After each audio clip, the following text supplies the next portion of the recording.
Welcome today to the southeastern Ohio woods, and today you're joining me. My name is Rickey. I'm the Service Forester for the Ohio Department of Natural Resources, Division of Forestry. And what we're going to work on today is helping landowners out to locate and identify their boundary lines. Often this is a challenging task for most landowners, and it is a very important task. The first thing about land ownership that I always encourage people to know is what is yours and what is theirs. So we will be working on that, and today, as you can see, the woods haven't come out and leafed out too much yet. So this is really getting towards the end of the time that I like to work on boundaries. We want to get the boundaries marked before the leaves come out. But when we're marking the boundaries, we want to mark them with the mindset that the leaves are going to come on and we aren't going to be able to see very far through the woods in the near future. So a lot of activities go on in the woods, and some are very important to what's going on with your boundaries and some not so much, but they have lasting impacts. So we can look at the difference in the woods too to help us start locating our boundaries out in the actual field. But before we get into all that, you got to start out with good information, and you start out with that at the courthouse. You go to the auditor's site, auditor's office, and you can get a good map of your property started out there. The engineer's office in most counties is even better, and they'll help you generate a good map showing your property, showing your neighbor's property, the ownership of each. Then you can get a copy of your deed for your property to go along with that. And that's the two things that you really need: a good map of your property and a deed that has the actual description, because the deed is extremely important in telling us what we look for. So today you're going to see me do some of this, and I brought my high-tech tools to help me do this. And this is just a marking axe that we use as a forester to measure trees. This isn't much of a working tool, but I use it a little different today. And I'll show you a little bit of the tricks of the trade of finding the evidence of where the boundary is. As a forester and as a landowner, that's all that we can really do, is find the evidence of where the boundary is and work with our neighbors and have an agreed boundary. It is a surveyor's job to create a boundary or to reestablish a boundary that you cannot find. And again, we'd encourage you to look at the Professional Land Surveyors Organization here in Ohio for help if you need a surveyor. I always encourage people to try to locate your boundaries first on your own. If you run into problems with it, or if there's a dispute, that's when you're probably going to be headed to a surveyor for sure.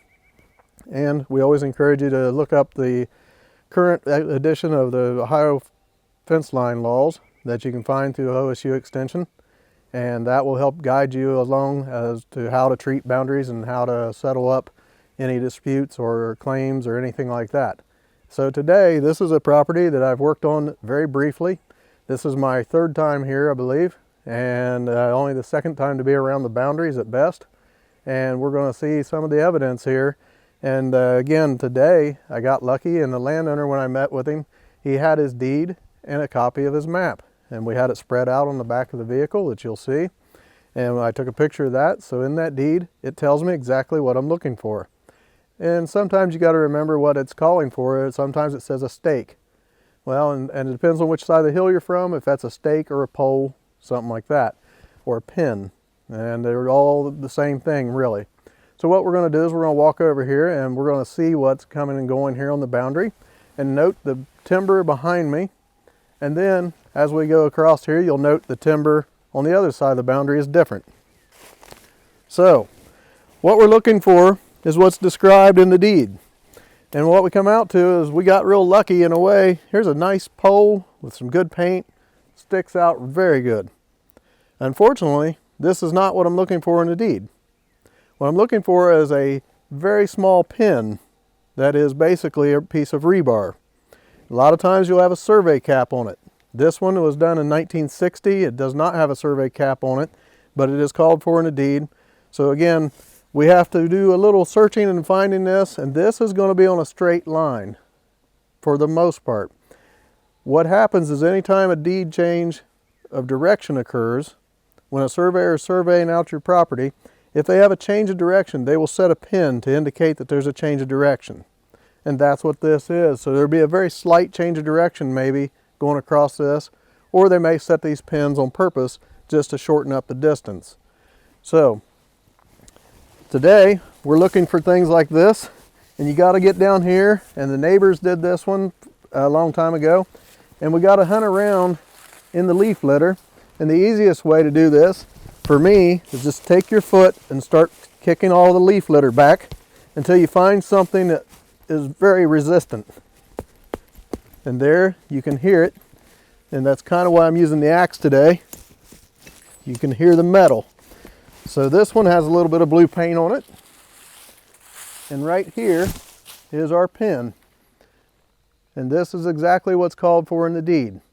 So now we are 100% sure of where we're at on this line. So what you work on your boundaries to do is to highlight your evidence.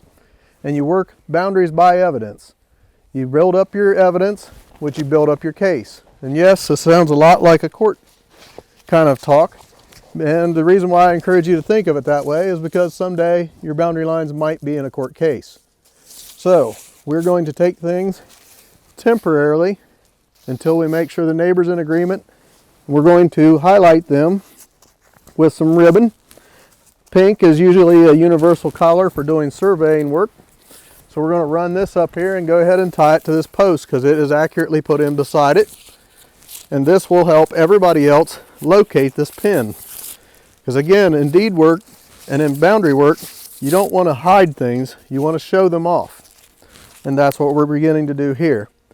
And eventually we'll come back and we'll apply paint to this post to indicate that it's right on the boundary too. And that one's already got some blue paint on it, which is excellent.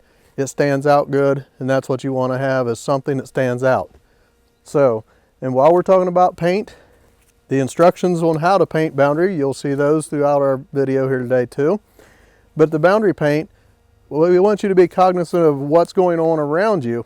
And if you're in an area where there's a lot of state boundary lines for state-owned property here in Ohio, they use yellow paint. Or some of the old Pixel mead ground here in southeastern Ohio, they used a lot of orange. So what we try to do is pay attention to what people use around and make sure we're sending the right message. I don't want to use state yellow paint like on this pole. Unfortunately, the public might think this is public ground, and that's our wrong message that we're trying to convey. Okay.